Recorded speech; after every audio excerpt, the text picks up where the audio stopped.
Hey, welcome to the Chronic Noob, hosted by a noob who is constantly failing and learning how to fail a little less every time. I had a different episode planned.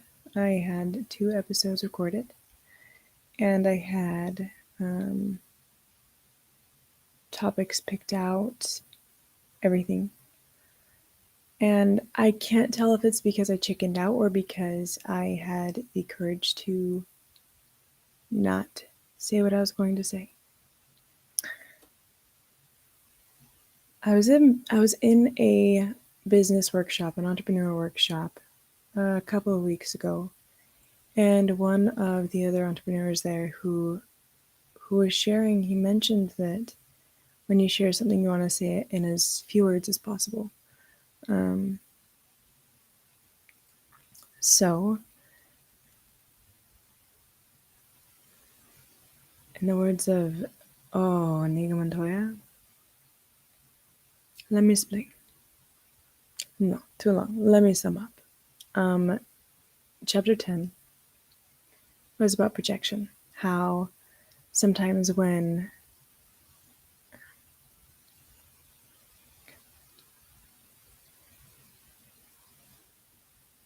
you do something or say something that elicits a reaction from somebody and it doesn't make sense, and suddenly you're in an argument or a fight or just gets heated and you don't know why. Have you ever heard it's not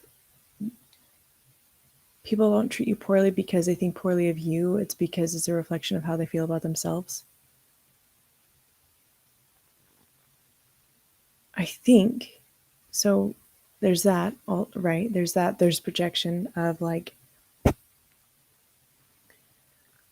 people project their emotions. It's not just their emotions. I think it also is their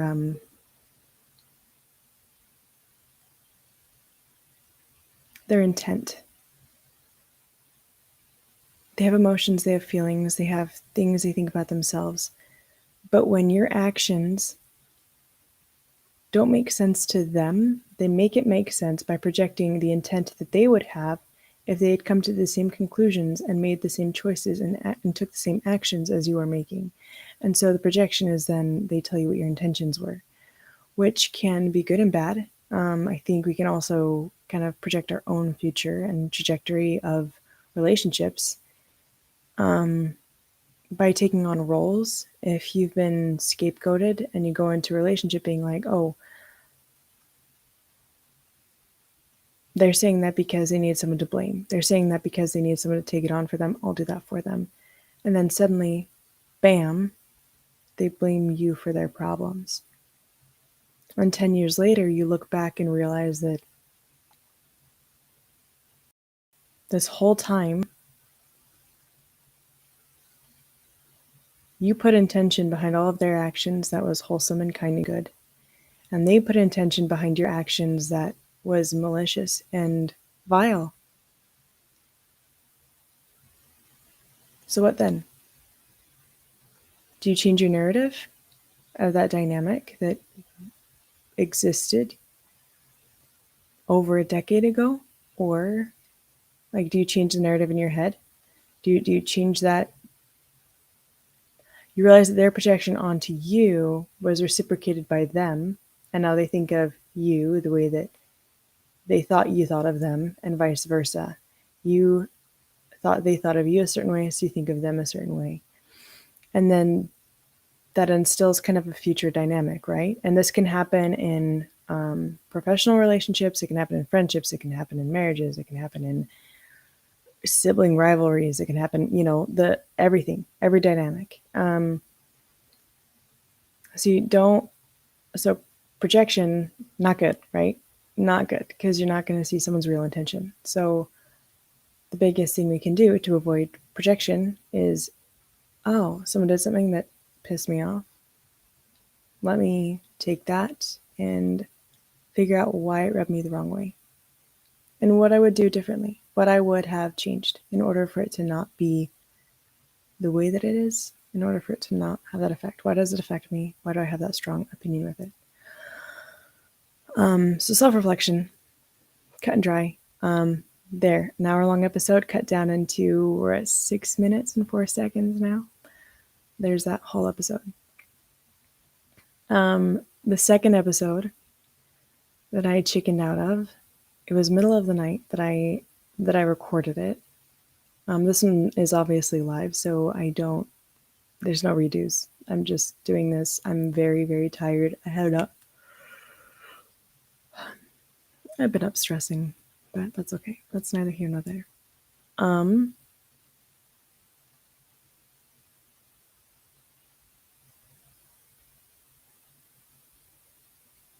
So where to draw the line? How do you know when what you say is too much to say? How do you know when it's not enough to say? How do you know how to be professional without coming across as fake and cold and rigid?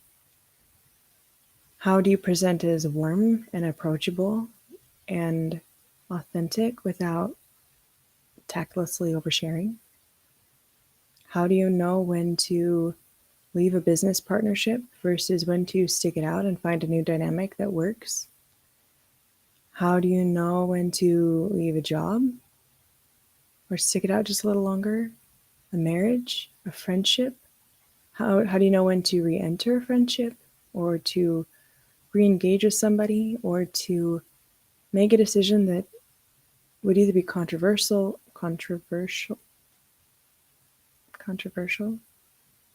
or frowned upon, maybe judged a little, versus when to just keep your damn mouth shut? How do you know? How do you know where that line is? I had an aha moment middle of the night because I am in a circumstance where I feel like because I crossed a line that I didn't know where it was, I feel like I'm being punished. I know that's not true, but kind of. Like,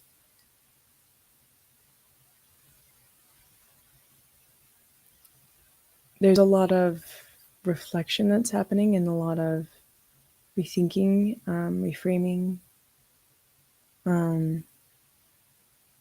Because we all have a realm of influence, right? We know we all have a realm of influence, and we need to make sure that we're using that to do good, to be positive, to have a good influence, whether that's to inspire, to nurture, to support, to create safety, to whatever it is we're trying to do. We need to get clear on that, first of all. We need to get clear on what exactly our mission is. In 7 Habits of Highly Effective People, one of them is, I don't know if it's one of the habits, it's probably one of the habits. Obviously, I paid attention, clearly. But something that writing a mission statement does is it kind of gives you that purpose. You need to figure out your purpose. And for me, I think a purpose that I've wanted to cultivate is to create a safe environment for people where they can feel seen and they can feel heard. Because sometimes I've gone through things that I feel isolated, but there are also things that you're not just going to go and tell people directly, because who wants to hear that shit? You know, like how do you manage that? You know, I do hear it. Maybe I should get into therapy. That could be a good option for me. The bottom line that I'm trying to make is every action has a consequence, good and bad. Every decision we make has a consequence, and we need to be willing to accept consequences. You know, sometimes they're frustrating as hell. Sometimes they don't make sense. Sometimes, no matter how well we mean, no matter what we're trying to convey, if the purpose isn't clear, not only in our own heads, but how we communicate it to others, that could send the wrong message. And a line could be crossed. Again, where is that line? And is it the same for everybody?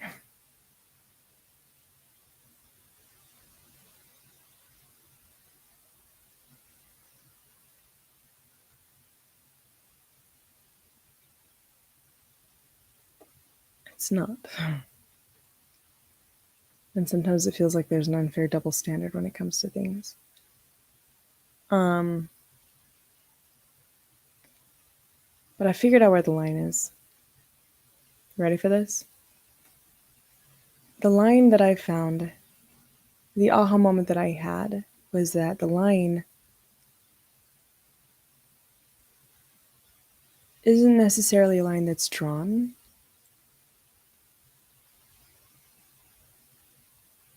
It's not necessarily a line that we make to cross and we make to ride. The line is usually only crossed when others tell us it's crossed, when others decide it's crossed. I don't know if you've read this book. I have it right here. It's called You Are Special by Max Lucado. It's a lovely book. It's a children's book. And when I was tired and first had this idea, I broke into my children's bedrooms where they were sleeping. Bedroom. When they were sleeping, and I stole, borrowed, used, grabbed, took, burgled the book, and I in this book, the Wemmicks are the little wooden people in this book, and they hand out judgments to each other, dots and stars. The good ones get stars, the bad ones get dots. They kind of decide each other's worth and value when they cross the line into acceptability or worthlessness. And isn't it interesting that when we cross a line, we don't know that we've crossed the line until somebody tells us. Or, as my friend Jason pointed out to me today, sometimes we cross the line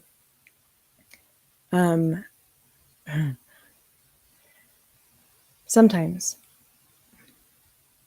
we don't, gosh, how did he say it?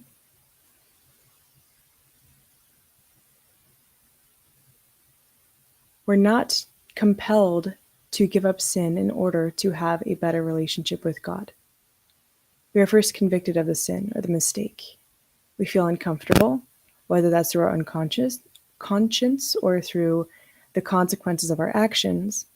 And through that discomfort is given to us by God to then give something up so that we can come closer to Him. And that line, this in this book, he, the main character, he meets a Wemmick character who none of the judgments have stuck to her. No stars, no dots, no nothing. And he's like, "Whoa, what's your secret?" And she's like, "Well, people try to put their judgments on me. It just doesn't work." And he said, "How? How? How do you not let people decide your lines? How do you not let people decide your worth? How do you not determine your worthiness based off of other people telling you when you have or haven't crossed a line into worthiness or naughtiness or whatever it is, whether you rode the line too long or you did it right, you did it wrong, whatever their judgments are, how do you not let that stick to you? How do you not let that ride you?" And she said, "Listen, I go and talk to the wood carver once a week. Go once a week. Go talk to him." And he's like, "Well, what?" And so he goes and talks to the wood carver. And he calls him by name. He's like, "Oh my gosh, it's good to see you." He said, "How do you know me?" And he said, "Well, I made you." And I mean, he's going there with a whole bunch of dots. He's covered head to toe in negative judgments of people who said that he wasn't good enough, right? So he says, "I'm so sorry. I probably disappointed you. I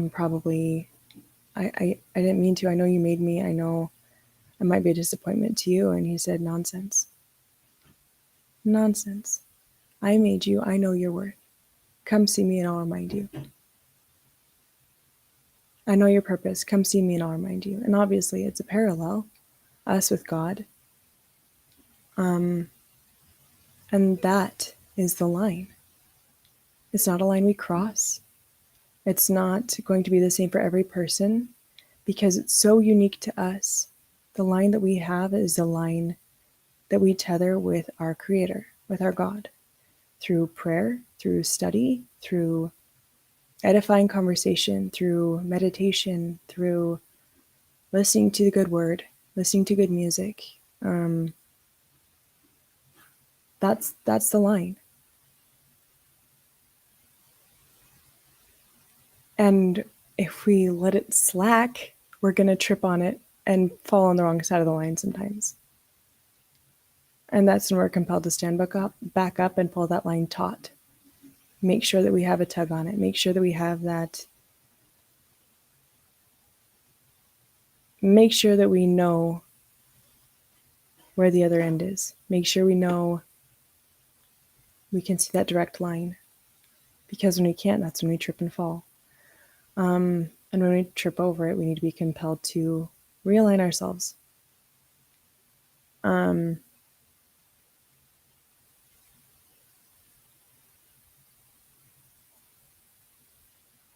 Sometimes I really suck at expressing myself.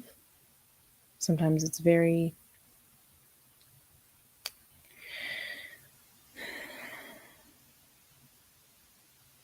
tactless and awkward and spazzy.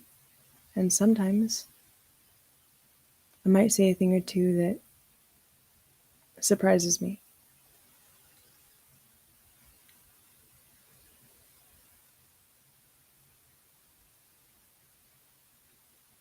And that I need to hear myself say later. Maybe this will be one of those times, and maybe it's going to be one of those times that I'll look back and be like, oh, that hit wrong, or something. I don't know. But I do know that for me, that line is my line with God. That line is my line with my Creator. And if you're not a believer in God, then you've got to have some kind of central conscience that's telling you when what you did wasn't necessarily the best decision. What you've said, what you've thought, what you felt, how you've represented yourself, how you've represented others might not be the best way to do it.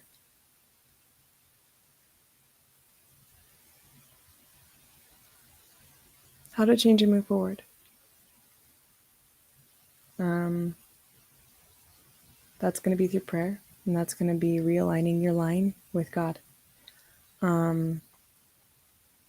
That being said, you need to make sure that you're not realigning your line because someone told you need to. You need to make sure that it's the right decision for you. Like I said, I'm dealing with this. I'm dealing with something right now where I feel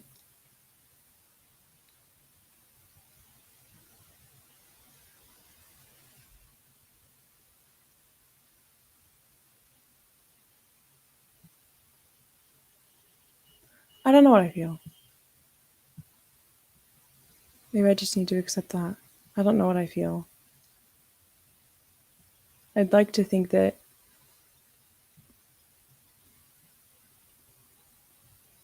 I'll be able to move in a positive direction. I'd like to think that the perception of other people won't affect my perception of my own value. But I don't know that for sure. But I do know I'll be praying a lot. And I do know that I'll be working on some things. I think that does it for me. 20 minutes. I think they were 2-hour-long episodes. I think I said everything that I said in those episodes, just shorter.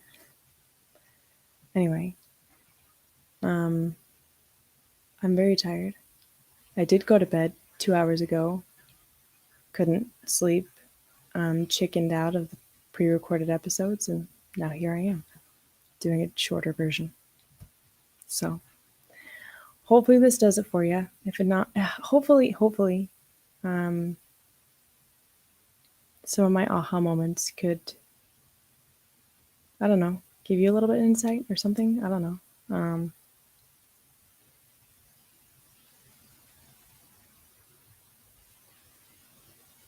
I'm learning. Maybe one day I'll learn to not be so reckless.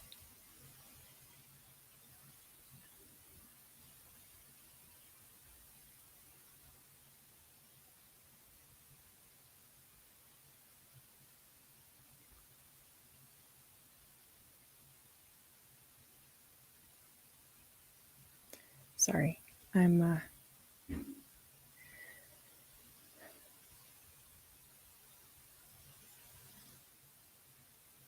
um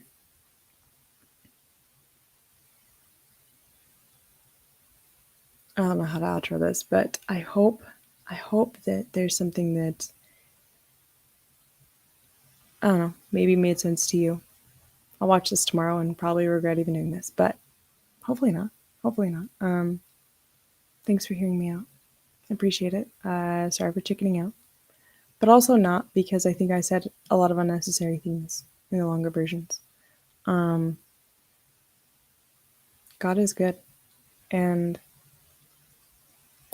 it's never too late to tether.